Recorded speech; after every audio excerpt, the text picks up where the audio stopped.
Are you tired of eating your meals and feeling hungry an hour later? Or is the feeling of your stomach growling driving you crazy? Today, I'll be going over 5 things that you can start implementing today to kick hunger to the curb. And make sure you stick to the end because I have a bonus item that a lot of people miss that keep them stuck and stalled on their weight loss journey. My name is Roy Amata. I'm an online nutrition coach and trainer. And at this point, I've helped hundreds of people reach their fat loss and health goals. And I hope to do the same for you. So let's not waste your time. Let's jump right into it. The first one is eating for volume. So think filling up your belly for less calories. And this is done by eating and including the right types of foods into your diet. So my simple advice for that is sticking to whole natural foods and avoiding or really reducing the processed foods. So think chicken, beef, rice, potatoes, veggies, fruits over Doritos, cookies, cakes. They are delicious, but if you want to feel more full, feel more satisfied, you want to fill your belly up. So your stomach actually has a volume detector. That means that it will not go off. The alarm will not go off to tell your brain, hey, we're full, we're satisfied with the meal, unless there's a certain volume of food in your stomach.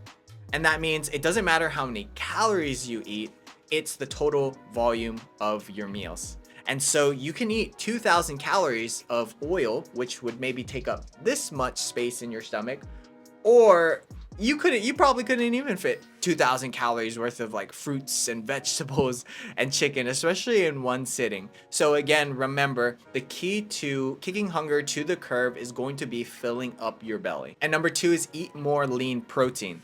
Lean protein. And this kind of ties into our number 1 thing, which is eating for volume, because if you stick to lean protein sources, you get to eat a lot of it for less calories, plus you get more protein, right? And so on top of that, why we want to prioritize protein in general is because it slows down the digestive process and it takes longer for it to break down. And that means you stay full, you stay satisfied for a lot longer throughout the meal. I'll give you an example. If you were to just eat a very carb heavy meal, that's gonna flush through and run through your digestion really, really quickly. And that is typically where you'll get the eating your meal and then an hour later feeling super hungry still. So to slow that process down, let's include some protein, or actually prioritize protein in every single meal. And I would recommend 1 to 2 palm-sized portions of protein per meal. And even when you snack, I would always try to prioritize having a protein source with your snack or the whole snack itself, right? So maybe that's Greek yogurt or beef jerky or tuna, whatever it is. And actually, if you want a whole list of some protein sources to pick from, as well as other whole foods like we talked about in number 1, including carbs, fats, veggies, instead of having to do that research on your own, you can get a copy of my macros cheat sheet where you can just pick and choose from each category and make your meals out of that. If you want a copy of that, I'll leave the link down in the description. Number 3 is eat more fiber. Again, this kind of plays into number 2 as well. Fiber is something that a lot of us don't get enough of, right? And so a general recommendation for that is going to be 15 grams per 1,000 calories you're eating. So if you're eating 2,000 calories a day, you want to shoot for 30 grams of fiber. But if you aren't tracking your food just yet, don't worry about it. All you need to understand is eat more vegetables and more fruit. So let's make it a specific target, because if it's just a general, I'll eat more veggies and fruits, we can't really measure if we're doing that. So maybe your goal then becomes, I'm gonna have a serving of green veggies every single meal, and I'm gonna snack on more fruits. I'm gonna have 1 to 2 servings of fruit throughout the day. I personally love berries for that. That's going to give you the most bang for your buck. Not only will it help fill your belly, but they are very high in fiber. So think blueberries, raspberries, blackberries, strawberries. That's a secret tip. Like, you can eat a whole pound of strawberries for very little calories. So you get the fiber, the vitamins, the minerals, plus it fills your belly. So number 3, eat more fiber. All right, let's talk about number 4. The reason why I whispered is because number 4 is, you probably guessed it, get good sleep. Get enough sleep. And sleep actually plays a huge role in our hunger and our cravings. And think about this. Have you ever noticed that after a poor night of sleep, the next day you're much more likely to order takeout or eat off plan or just say, screw it, I don't care about my nutrition? It's because, again, number one, your hunger will be kicked up, it's going to be elevated, and also your cravings, specifically for things like carbohydrates, will be kicked up as well. And you combined all of that with the fact that lower sleep will lower your willpower. I mean, you just have a perfect storm of really overeating your calories. So get good sleep, get enough sleep if you can. If this is totally in your control and maybe you just need to say goodbye to your phone a little bit earlier, do so. And I know there are certain situations, new parents, whatever it is, that sleep is not an issue.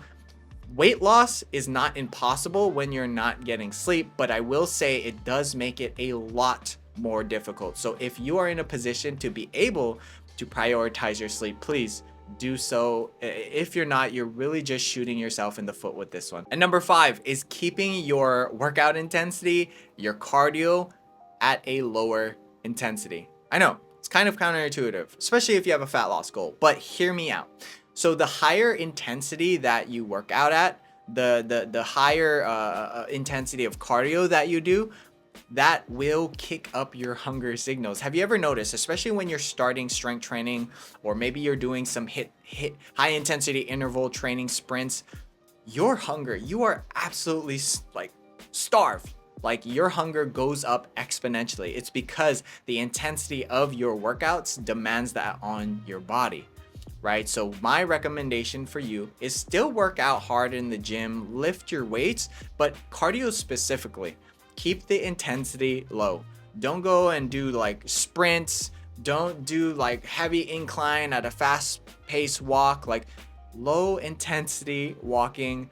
That's gonna do you a whole host of good as far as being able to get more activity in, being able to get more steps in, but keeping your hunger at bay while you do so. So a general recommendation that I love to give my online clients is that if I were on the treadmill with you, you should be breathing heavy. I should probably be able to tell that you're working out, but you could still hold the conversation with me, right? If we were talking about something, you could still be able to do that instead of like huffing and puffing and feeling like you're about to pass out. So that's a general gauge of how you want to do your cardio. All right, here we are. How did we make it here? We are at the bonus tip, and that's gonna be hunger is normal. And when you are in a fat loss phase, you are going to be hungry, right? So understand that. We just don't want our hunger to be at a level where it is just driving us insane. It is always making us think about food. It is keeping us from going to bed. It is waking up in the middle of the night because you have hunger pangs. That's not what we want. But we have to understand that when we're in a calorie deficit, when we are losing body fat, your body is going to want to eat more food, and that means you're going to be hungry. So it's a natural part of it, and you kind of have to embrace it. But if you follow all of the tips that I went over in this video, you will make that a lot easier to do. All right, and bonus, actually, it's just 2 bonuses. I want to ask you, what are you hungry for? And what I've found in most cases is that a lot of us don't eat because we're hungry. We're actually eating because we're trying to chase a feeling. And food, specific foods, maybe have a place in our heart where it helps us feel a certain way, right? And so maybe you're not actually hungry for food, maybe it's something else. So I want to challenge your thinking. What are you actually hungry for? Maybe you're bored.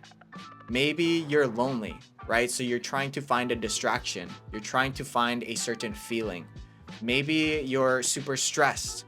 Whatever it is, figuring out whether you're actually hungry or you're just giving into emotional or stress eating, that's going to play a major factor in your ability to not just lose the weight, but keep it off forever. And if you want me to do a whole separate video on that topic, let me know down in the comments. But that's it. I hope that you enjoyed it. I hope this video was helpful for you.